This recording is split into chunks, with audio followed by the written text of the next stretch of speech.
आपको टॉपिक समझने में बहुत प्रॉब्लम फेस होती है? क्या आप सोच रहे हैं कि टॉपिक वाइज आपको वीडियोस मिल जाए? तो कक्षा केंद्र का यूट्यूब चैनल अभी सब्सक्राइब कर लें।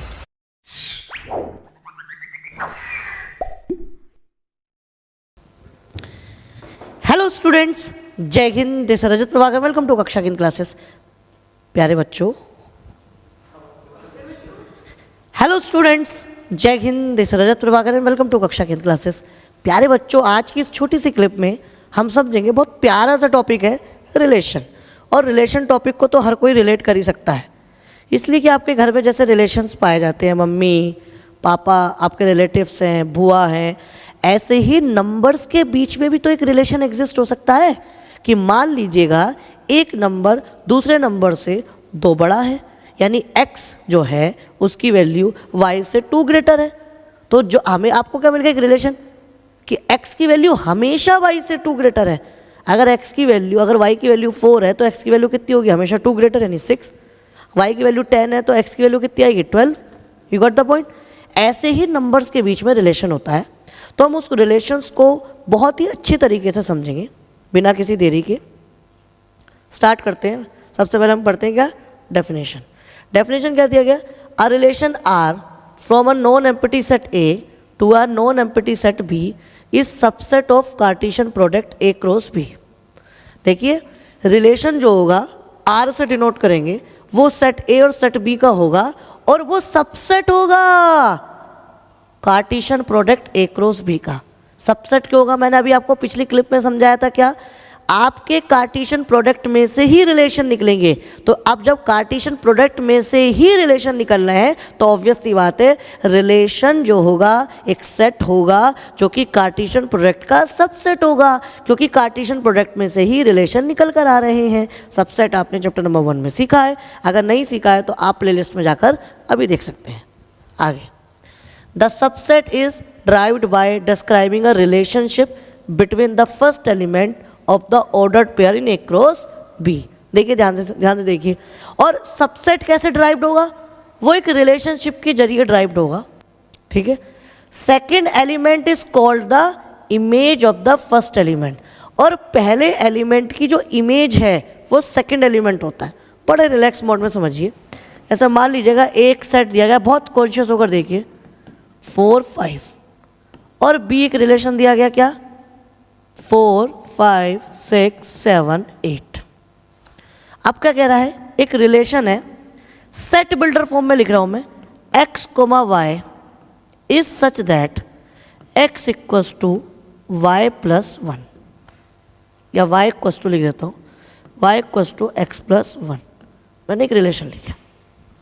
वेयर एज x किससे बिलोंग करेगा, सेट ए से, एंड y किससे बिलोंग करेगा, सेट बी से। देखिए भैया, ये एक आपके सामने रिलेशन मैंने लिख दिया। ये है सेट बिल्डर फॉर्म, सीखिए आपने सेट की, यानी कि x और y एक सेट है, ठीक है। इस तरीके से है कि इनके बीच में रिलेशन है y is equals to x plus 1, यानी y की वैल्यू x से 1 ग्रेटर है। और जहाँ से x की वैल्यू कहाँ से उठाओगे, सेट ए से, और y की वैल्यू कहाँ से उठाओगे, सेट बी से। अब देखो, अब रिलेशन बनाओ। रिलेशन x की वैल्यू कितनी रखूँ मैं, 1 रख सकता हूँ, दिए। y की वैल्यू कितनी आएगी, जल्दी बताओ, 1 प्लस 1 2। 2 तो आता ही नहीं सेट में, है ही नहीं, देखो तो लिख ही नहीं सकते आप। यानी कि 1, 2 आपके हिसाब से बन तो रहा है। देखो, x की वैल्यू 1 ही तो रखी, पहले नंबर पर 1, क्योंकि पहले नंबर पर x है। ऑर्डर्ड पेयर होते हैं ये, y की वैल्यू 2 निकल के आई, लेकिन 1 तो सेट में है, लेकिन उसने क्या कहा, y एलिमेंट सेट बी से होना चाहिए, और y एलिमेंट सेट बी में है ही नहीं, यानी 2 सेट में है कहाँ। तो इसलिए रिलेशन एग्जिस्ट ही नहीं कर रहा। ये वाला ऑर्डर्ड पेयर नहीं आ सकता, ये वाला पेयर नहीं आ सकता। नेक्स्ट, अच्छा अब मैं 2 रखूँ तो x की जगह 2 रखोगे तो कितना आ गया, 2 और 1 3, y की वैल्यू 3 आ गई। 3 है, नो, ये भी नहीं है। क्या रख सकता हूँ, जल्दी बताओ, 3 रखूँगा, 4। तो देखो, क्या 3 सेट से है, जी हाँ है। 4 भी सेट से है, जी हाँ है। ये हो गया। नेक्स्ट, 4 रखो, कितना आ गया, 5, क्योंकि x की जगह 4 रखा तो y की वैल्यू 4 1 प्लस 5 आ गया। दोनों देखो बिलोंग करते हैं। अब देखो नेक्स्ट, 5, 6, देखो 5 भी आ रहा है और 6 भी आ रहा है। लेकिन 6,7 नहीं आ सकता क्योंकि x की जगह 6 आप रख ही नहीं सकते क्योंकि 6 सेट में है। बात आई समझ में? तो कुल मिलाकर ये आपके इस सेट से रिमूव हो जाते हैं, ये रिलेशन के अंदर आएंगे ही नहीं और ना ही आपका साहब ये आएगा। तो रिलेशन क्या हो गया भैया? देखो ध्यान से, रिलेशन हो गया ये सेट। सो आई होप आपको समझ में आया होगा। कुल मिलाकर दो जो ऑर्डर्ड पेयर है उसके अंदर जो x और y एलिमेंट है, यानी फर्स्ट एलिमेंट और सेकंड एलिमेंट है, उनके बीच में एक रिलेशन बिल्ड करा दिया और वही रिलेशन आपका क्या बनेगा? सेट बनेगा, उसका एक R सेट बन गया। सर दूसरी बात और समझाओ, उसने कहा था सेकंड एलिमेंट, देखो सब सेकंड एलिमेंट आपको दिख रहे हैं, मैं ब्लू कलर से कर देता हूँ, ये सब सेकंड एलिमेंट है, ध्यान से देखो, ये भी सेकंड है, ये भी सेकंड है और ये भी सेकंड है। ये क्या है? Is called the image of the first element. तो 4 क्या है? इमेज है। 4 क्या है? क्या है? Image of first element. First element क्या है भैया? इमेज ऑफ किसकी है? वो 3 की। अंडरस्टूड? ठीक है। 5 किसकी इमेज है? 4 की। 6 किसकी इमेज है? 5 की।